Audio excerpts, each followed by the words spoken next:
পূর্বের পার্টে আমরা দেখেছি জিনা জেনে গিয়েছিল যে চ্যাংই হচ্ছে লি। তখন সে অনেক ইমোশনাল হয়ে লিকে কল করতে করতে তাকে দেখতে যেতে থাকে। আর অন্যদিকে যখন লির জ্ঞান ফিরে আসে তখন সে দেখে যে তার হাতে স্প্যানার আর তার পাশে ডেভিড আধমরা অবস্থায় পড়ে আছে। গার্ডরা লিকে সন্দেহ করে, কিন্তু লি ডেভিডকে বলে, স্যার আপনি বলুন প্লিজ, আমি আপনাকে মারিনি। ডেভিড কিছু বলার চেষ্টা করে আর এখানেই আগের পার্টি শেষ হয়ে যায়। তো এই পার্টের শুরুতে সে লিকে ইশারায় কিছু বলতে চায়, কিন্তু তখন তার নিঃশ্বাস সেখানেই শেষ হয়ে যায়। লির তো অবস্থা অনেক খারাপ হয়ে যায়, সে খারাপ ভাবে ফেসে যায়। পুলিশ তাকে নিয়ে যাচ্ছিল, তখন এন্ড্রু সেখানে আসে আর বডিগার্ডকে বলে এখন তো তার কাহিনী শেষ হয়ে গেছে। এন্ড্রুর কথা লি একদম পরিষ্কার ভাবে শুনতে পায় আর সে ঘুরে দেখে এন্ড্রুর কাছে বডিগার্ড দাঁড়িয়ে আছে। তখন লি বুঝতে পারে যে এটা তারই প্ল্যান ছিল। তখন বডিগার্ড এন্ড্রুকে বলে চুপ করো, তার শ্রবণ শক্তি অনেক বেশি। ঠিক তখনই জিনা সেখানে আসে আর লিকে বলে তোমাকে পুলিশ কেন অ্যারেস্ট করেছে। এন্ড্রু তাকে উস্কে দেওয়ার জন্য বলে তুমি জানো সে হত্যা করেছে। তখন লি চিৎকার করে বলে আরে সে আমাকে ফাঁসিয়েছে, তুমি তার কথা বিশ্বাস করো না। তারপর পুলিশ লিকে নিয়ে যায় আর জিনা এদিকে কান্না করতে শুরু করে, কিন্তু এন্ড্রু বুঝতে পারে না যে জিনা চ্যাং এর জন্য এতটা ইমোশনাল কেন হয়েছে। এন্ড্রু তাকে বলতে থাকে আরে তুমি তার জন্য কান্না কেন করছো, সে একজন হত্যাকারী। কিন্তু জিনা বলে সে কাউকে হত্যা করতে পারে না, আমি তাকে খুব ভালোভাবে চিনি।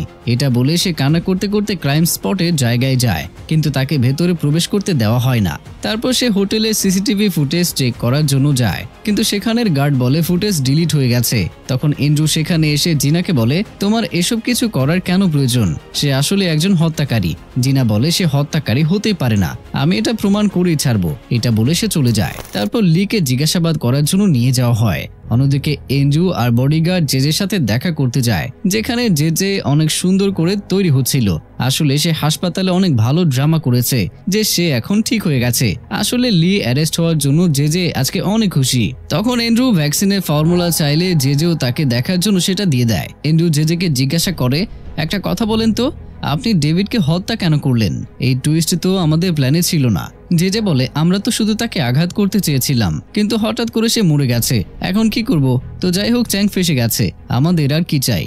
এন্ড্রু তখন বলে সেটা তো ঠিক কথা, আচ্ছা আমি কি এই ফর্মুলাটা রাখতে পারি? ডিকোড করে আপনাকে জানিয়ে দেব। জেজে তো শকড হয়ে যায় আর বলে এটা তোমার কেন চাই? এন্ড্রু তখন বলে এটা আমার কাছে থাক বা আপনার কাছে, এটার জন্য কি এমন হবে? আমার আর আপনার উদ্দেশ্য তো একটাই, নাকি আমার উপরে কোনো বিশ্বাস নেই? এই কথা শুনে জেজে চুপ হয়ে যায়। তারপর জেজে বলে ঠিক আছে তুমি রেখে দাও, আমার কোনো সমস্যা নেই। তারপর এখান থেকে এন্ড্রু যাওয়ার পর বডিগার্ড বলে স্যার আপনি তাকে ফর্মুলা কেন দিলেন? জেজে বলে ভয় পেও না, যতক্ষণ ওই অডিও রেকর্ড আমাদের কাছে আছে ততক্ষণ আমাদের বিরুদ্ধে এসে কিছুই করবে না। পরের সিনে জেজে নেইলের সাথে দেখা করতে যায় আর বলে সরি আমার জন্য আপনাকে আপনার পোস্ট থেকে সরে আসতে হয়েছে, কিন্তু হ্যাঁ ভ্যাকসিনের ফর্মুলার অরিজিনাল কপি আমার কাছে আছে আর আমি চ্যাংকে মার্ডার কেসে ফাঁসি দিয়েছি। এই কথা শুনে নেইল অনেক খুশি হয়ে যায় আর বলে যে ভ্যাকসিন ফর্মুলার দাম কোটি কোটি হবে, এখন ডোডো গ্রুপকে হারাতে আমাদের আর কোনো সমস্যাই হবে না।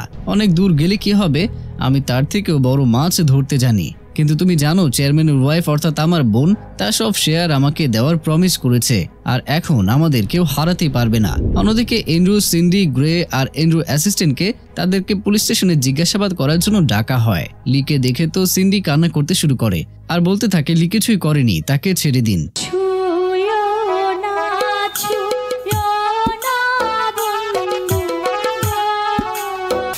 আর এদিকে জিজ্ঞাসাবাদ করার রুমে এক অফিসার লিকে জিজ্ঞাসা করে সত্যি কথা বলো, তুমি ডেভিডকে কেন হত্যা করেছো?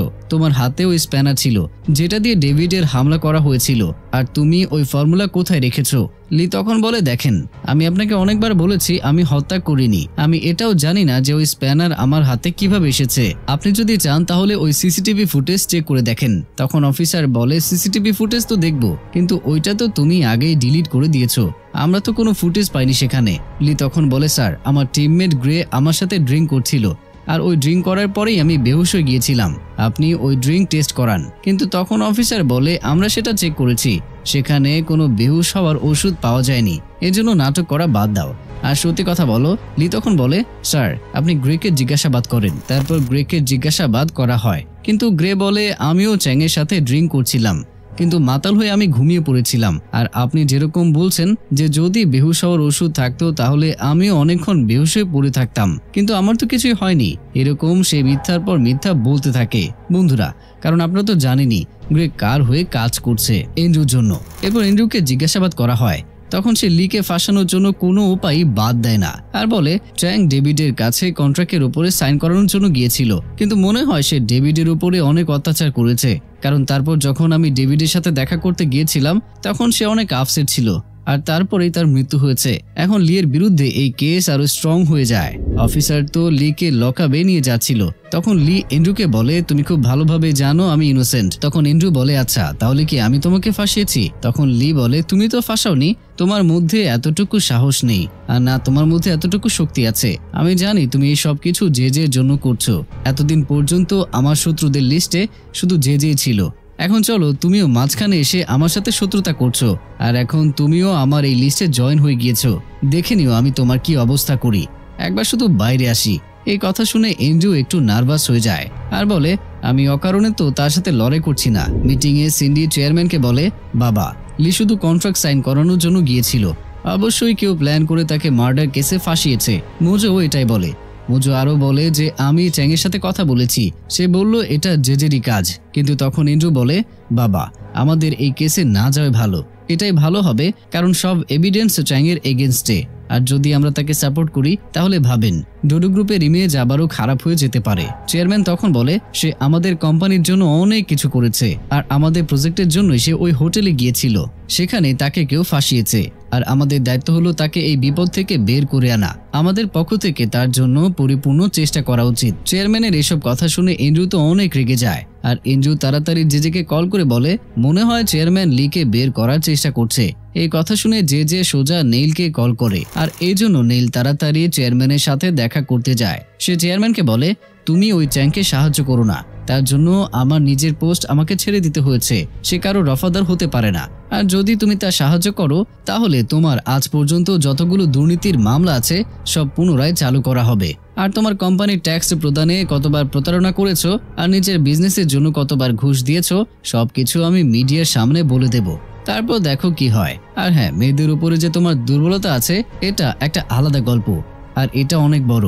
এসব কথা শুনে চেয়ারম্যান চমকে যায় আর জিজ্ঞাসা করে তুমি এসব কিছু কেন করছো? নীল বলে চ্যাংয়ের উপরে আমার রাগ আছে, তুমি শুধু তাকে সাহায্য করো না। দেখো আমার কাছে হারানোর মতো আর কিছুই নেই, আমি তো খুশি খুশি মিডিয়াকে সবকিছুই বলে দেব, তখন দেখো তোমার কি হয়। এই জন্য বুঝে শুনেই কাজ করো। তারপর চেয়ারম্যান বাইরে এসে মোজোকে বলে চ্যাংয়ের এই কেসে আমরা কিছুই করব না।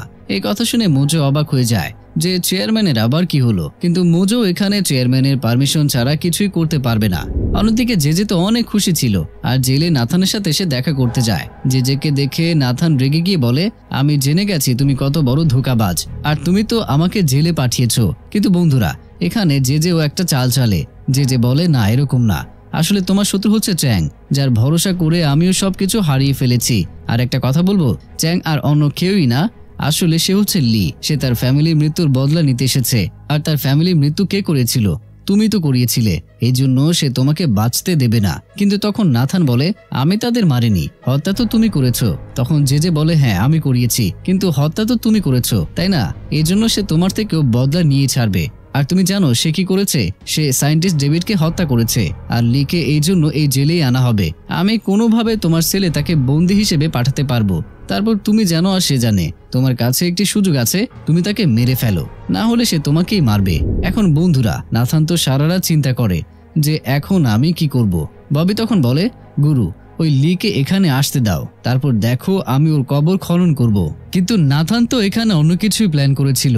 সে ববিকে বলে আমরা লিকে মারার বদলে আমরা ওই ভ্যাকসিনের ফর্মুলার ব্যাপারে খোঁজ নেব, যেটা সে কোথাও লুকিয়ে রেখেছে।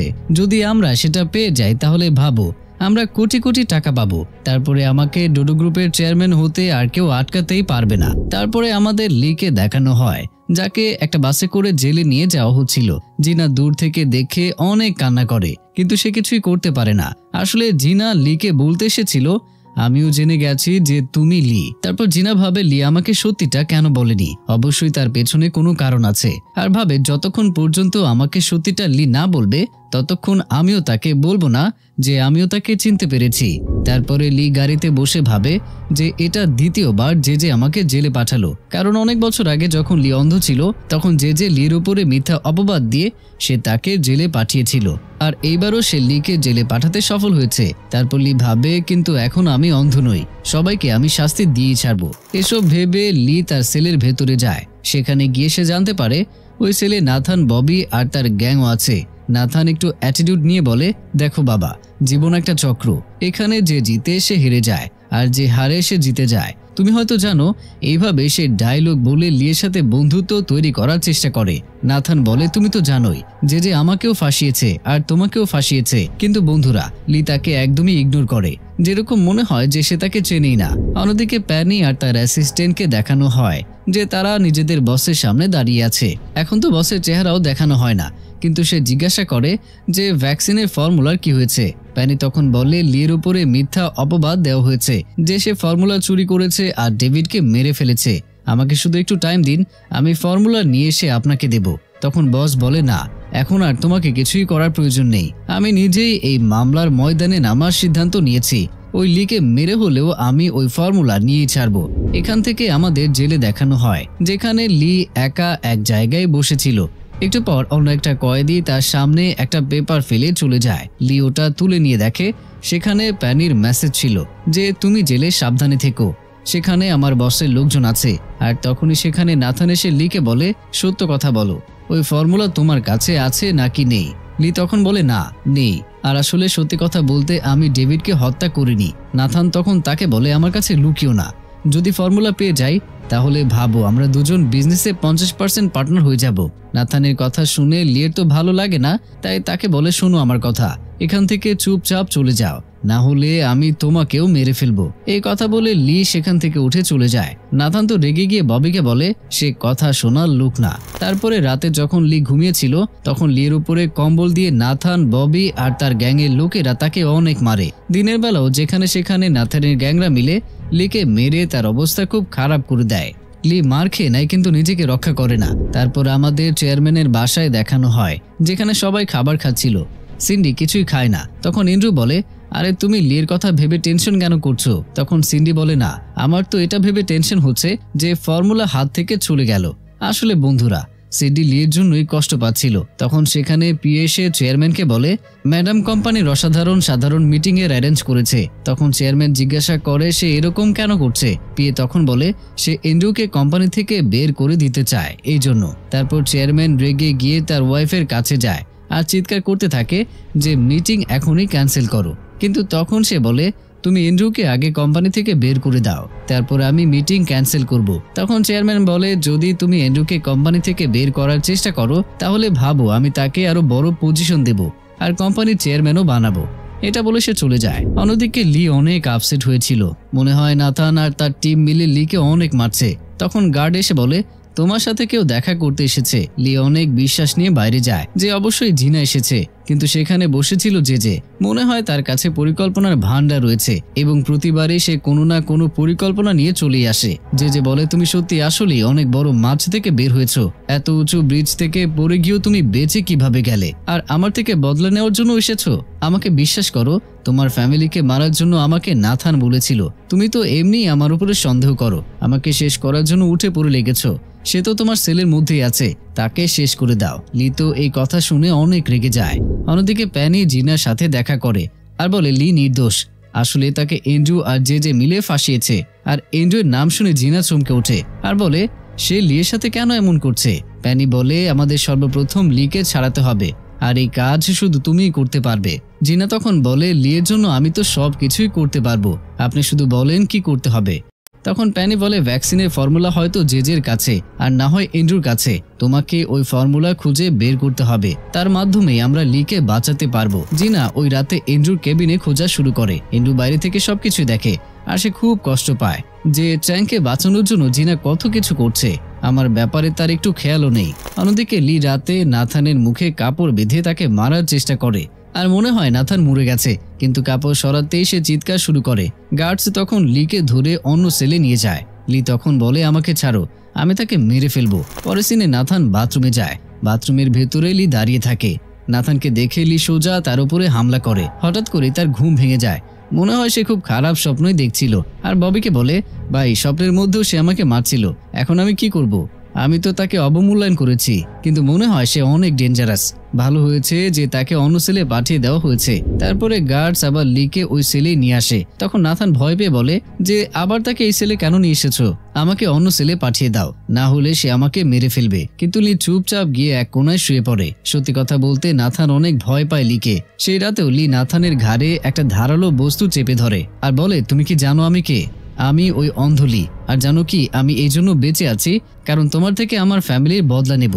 নাথান তখন বলে, দেখো যদি তুমি আমাকে মেরে ফেলো তাহলে সারা জীবন তোমাকে এখানেই থাকতে হবে, আর যে বেঁচে যাবে আসল হত্যাকারী কে এটা তুমি খুব তাড়াতাড়ি জানতে পারবে। তখনই লি বলে, আমাকে অন্য সেলে রাখা হয়েছিল, তাহলে হঠাৎ করে কেন গার্ডস আবার আমাকে এই সেলে নিয়ে আসলো?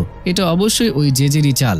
সে অবশ্যই কোনো না কোনো প্ল্যান বানিয়ে রেখেছে। আর নাথানও তার কথার সাথে হ্যাঁ মিলায় আর বলে, আমারও এরকমই মনে হয় সে আমাদের দুজনকেই ফাঁসানোর চেষ্টা করছে। বন্ধুরা, এখানে লি একটা বুদ্ধিমান কাজ করে আর বলে, ভ্যাকসিনের ফর্মুলা আমার কাছেই আছে। নাথান তো কথা শুনে চমকে যায় আর বলে, এটা তো খুবই ভালো কথা। লি বলে, ওই ফর্মুলার জন্যই তো আমি ডেভিডকে হত্যা করেছি। নাথান বলে, যখন আমি বের হয়ে যাব তখন তুমি ওই ফর্মুলা আমাকে দিয়ে দিও, আর আমি তার থেকে কোটি কোটি টাকা ইনকাম করব, আর তোমাকেও জেল থেকে বের করে নেব। তখন লিও বলে, হ্যাঁ যদি তুমি বের হয়ে যাও তাহলে আমাকে প্যারোল করে দেবে, তখনই তো আমি তোমাকে ফর্মুলা দেব। নাথানও ভয় পেয়ে এই কাজে রাজি হয়ে যায়। অন্যদিকে দেখি জিরাট রশিকে বলে, চ্যাংয়ের কাছে যে ভ্যাকসিনের ফর্মুলা আছে তুমিও ওইটা যেভাবে পারো ওইটা নিয়ে নাও। রশি তখন বলে, আমার মনে হয় না যে ওই ফর্মুলা লিয়ের কাছে আছে, সে তো মনে হয় হত্যাও করেনি। তখন জিরাট বলে, আমাদের লিকে জেল থেকে ছাড়াতে হবে, তারপর আমরা তার থেকে ফর্মুলা নিয়ে নেব আর তাকে আবার জেলে পাঠিয়ে দেব। কিন্তু বন্ধুরা, রশি লিয়ের সাথে এরকম করতে চায় না, কিন্তু জিরাট তার বস, তাই তাকে তার কথা শুনতেই হয়। আর তখনই জিরাটের ফোনে একটা কল আসে। তারপরে সে প্যানির বসের সাথে দেখা করতে যায়। আর এখান থেকেই জানা যায় যে প্যানির বসও জিরাটের বস, আর জিরাটও তার জন্যই কাজ করছে। বস বলে, আমার ওই ফর্মুলা চাই যেটা লিয়ের কাছে আছে, এজন্য যদি আমাকে লিকে মারতে হয় তাহলে সেটাও আমি করেই ছাড়বো। তুমি কি আমার এই কাজ করতে পারবে? জিরাট বলে, আপনি চিন্তা করবেন না, আমি একটা এরকম এজেন্টকে চিনি যে লিয়ের সাথেও কাজ করে, তার মাধ্যমেই আমি এই কাজ পরিপূর্ণ করব। অন্যদিকে জেলে নাথানের টিমকে স্পেশাল খাবার দেওয়া হয়। তখন ববি বলে, এটা কি হলো, আজ আমাদের এটা কেন দিয়েছে? তখন একটা গার্ডস এসে লিকে বাইবেল দেয় আর লি সেটা খুলে পড়তে থাকে। তখন নাথান তাকে নিয়ে মজা করে আর বলে, এত তাড়াতাড়ি অবসর নেওয়ার উদ্দেশ্য? কিন্তু তখন লি দেখে বাইবেলে তার জন্য একটা ক্লু রাখা আছে। তারপরে কাজের সময় একজন বৃদ্ধ লোক পড়ে যায়। তারপরে লি তাকে ওঠায় আর বলে, দাদাজি আপনি ঠিক আছেন তো? কিন্তু বন্ধুরা, বৃদ্ধ লোকটি একটা চাকু লুকিয়ে রেখেছিল, যেটা সে হঠাৎ করে লিয়ের পেটে ঢুকিয়ে দেয়। লি তো একদমই চমকে যায়। আর এখানেই এই পার্টটি শেষ হয়ে যায়।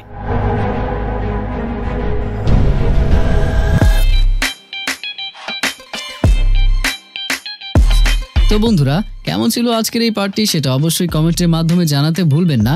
দেখা হচ্ছে পরবর্তী পার্টে, যেটা কিনা অসাধারণ হতে যাচ্ছে। ততক্ষণ পর্যন্ত সবাই ভালো থাকুন, সুস্থ থাকুন আর অবশ্যই আমাকে মনে রাখুন।